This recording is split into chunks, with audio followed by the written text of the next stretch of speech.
फिर हमारा next question ये है, with reference to Farrukh Siyar's farman और 1717 कंसिडर द फॉलोइंग स्टेटमेंट। पहली स्टेटमेंट है the farmans were regarded as Magna Carta of the East India Company. दूसरी स्टेटमेंट कहती है it give approval for the establishment of fortified settlement of Fort Williams in Bengal. Third statement है it give important privileges to EIC in the entire British India. तो इसमें से कौन सी statement हमारी सही है, हमें बताना है which of the following is correct. तो हमारी स्टेटमेंट सिर्फ ए सही है, ना ही इस्टेब्लिशमेंट के लिए फोर्टिफिकेशन के लिए परमिशन मिली थी और ना ही इंपॉर्टेंट प्रिविलेजेस मिले थे। तो इसको एक और बार देख लो कि 1715 में एक इंग्लिश मिशन था which was led by John Surman, ठीक है, to the court of Mughal emperor Farrukh Siyar, और लेटर ये सिक्योर किया था 3 फरमान 1717 में।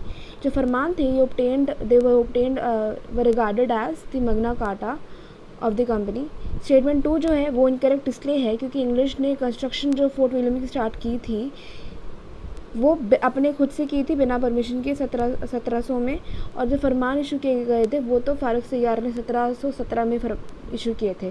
स्टेटमेंट 3 इनकरेक्ट इसलिए क्योंकि फारूक सैयार फरमान जो थे 1717 के was a ground of giving concession to the English East India Company और अलाउ करना उनको tax free monopoly trade specially in the Mughal सूबा of Bengal, Bihar, Orissa, not whole India, right. तो बंगाल में क्या हुआ था, द कंपनी के जो इम्पोर्ट था एक्सपोर्ट था they were exempted from additional custom duties excepting the annual payment कितना 3000 रुपये का सेटल्ड अर्लियर। कंपनी को जो था परमिटेड था टू इशू दस्तक मतलब पासेस किसके लिए, ट्रांसपोर्टेशन के लिए ऑफ सच गुड्स, और कंपनी को परमिटेड था to rent more lands around Calcutta. Hyderabad में क्या हुआ था, कंपनी ने रिटेन कर लिया था इसका existing privilege of freedom from duties in trade and they had to pay privileging rent only for Madras. Surat में क्या हुआ था, they had an annual payment to pay which was 10,000 rupees EIC को देना था from exempted for all levy duties. It was decreed कि जो the coins the company minted at Bombay were to have currency throughout Mughal empire, ठीक है। Second question हमारा the Moplah pageant struggle जो था it took place in Darjeeling, Andaman, Malabar या छोटा नागपुर। तो मालाबार में लिया था, ये तो सबको पता ही है। मोपला जो पेजेंट स्ट्रगल था it occurred in the Malabar region of southern India by Mappilas, ठीक है। और ये सीरीज ऑफ मपीला रिवोल्ट था जो अकर किया था 19th और अर्ली 20th सेंचुरीज़ में। मोपला पेजेंट जो थे देवर मुस्लिम और मालाबार जिन्होंने रिवोल्ट किया था against the British and Hindu landlords Malabar में, केरला में 19th और 20th सेंचुरी में। नेक्स्ट क्वेश्चन हमारा पूछ रहा है consider the following statement regarding the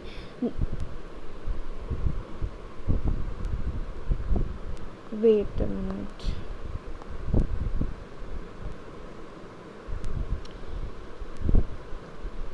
Consider the following statement regarding the National Biofuel Coordination Committee NBCC के बारे में पूछ रहा है, ठीक है। तो अब ये इंपॉर्टेंट क्वेश्चन है क्योंकि ये क्वेश्चन बड़े आते हैं। नेशनल बायोफ्यूल कोऑर्डिनेशन कमेटी से रिलेटेड क्वेश्चन है ये। पहला statement it is chaired by prime minister of India. Second statement national policy on biofuel 2018 allow करता है use of surplus food grains for production of ethanol for blending with petrol with approval of NBCC। तो हमारी सिर्फ first statement second statement सही है, first गलत है। क्यों? क्योंकि जो नेशनल बायोफ्यूल कोऑर्डिनेशन है NBCC national biofuel coordination committee, ये कौन चेयर करता है, minister of petroleum and natural gas, ना कि PM।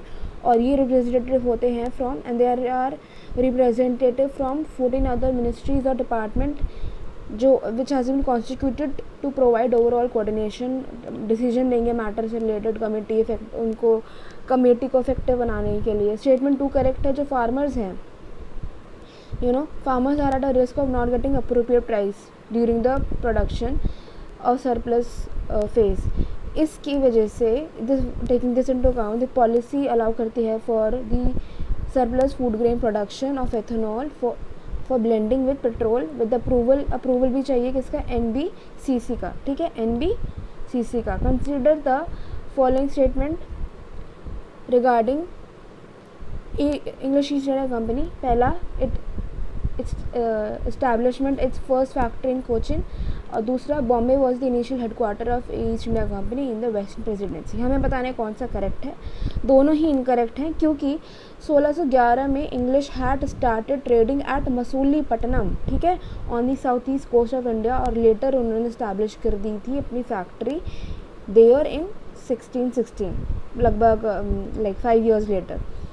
तो मोहम्मद कुतुब शाह ऑफ गोलकोंडा ने इशू कर दिया था गोल्डन फरमान 1623 में, जिसने फर्दर इम्प्रूव कर दिया था position of English in Masulipatnam.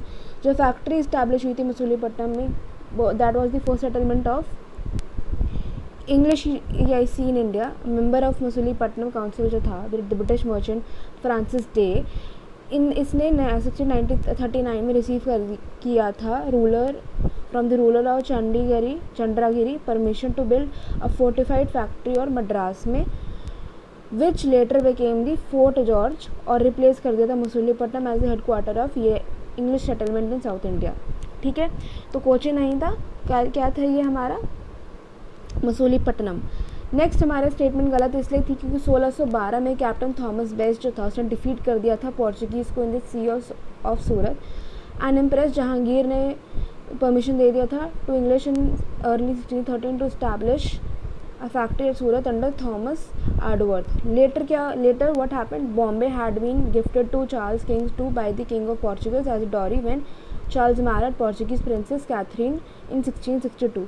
Bombay जो था it was given over to East India Company में कितना एनुअल पेमेंट पे 10 pounds ओनली इन 1668। फिर Bombay was made the headquarter by shifting the seat of western presidency Surat to Bombay in 1687।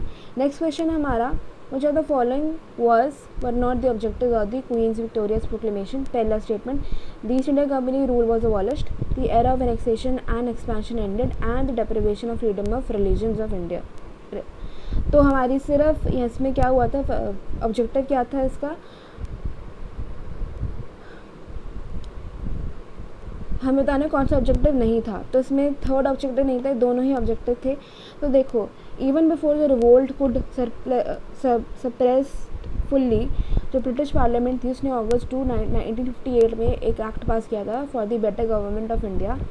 इस एक्ट ने declare कर दिया था क्वीन विक्टोरिया को सोवरेन ऑफ ब्रिटिश इंडिया और प्रोवाइड कर दी थी appointment of secretary of state for India. Direct responsibility for the administration जो थी कंट्री की, ये अज्यूम कर ली गई थी बाय ब्रिटिश क्राउन और कंपनी रूल अबॉलिश हो गया था। ठीक है, तो फिर फर्स्ट स्टेटमेंट तो हमारी सही है कि ये था हमारा किसका, क्वींस के प्रोक्लेमेशन का एम। फिर क्वीन के प्रोक्लेमेशन का जो क्या यहाँ पे इलाहाबाद में क्या था, इलाहाबाद दरबार जो था the era of annexation expansion, ये एंड हो गया था। ब्रिटिश ने प्रॉमिस किया था to respect the dignity and rights of the native princes. Indian state जो थे they were hence forced to recognise the paramountcy, British crown बदले में उनको क्राउन को करना था recognise, and they were to be treated as part of single charge. Statement 3 incorrect इसलिए क्योंकि British people of India were promise freedom of religion, क्योंकि revolt के बाद काफ़ी they got very careful, the British got very careful as not to unplease, मतलब उनको जो Indians थे उनको ज़्यादा अनप्लेजेंट उनको बिहेवियर नहीं अब दिखाना था। तो प्रोक्लेमेशन ने क्या प्रॉमिस किया था, equal impartial protection under the laws to all Indian besides equal opportunities और government services irrespective of race और क्रीड। इसने ये भी प्रोवाइड कर दिया था that all Indian customer practices, ये इनको अच्छे से एडमिनिस्ट्रेशन का मौका मिलेगा।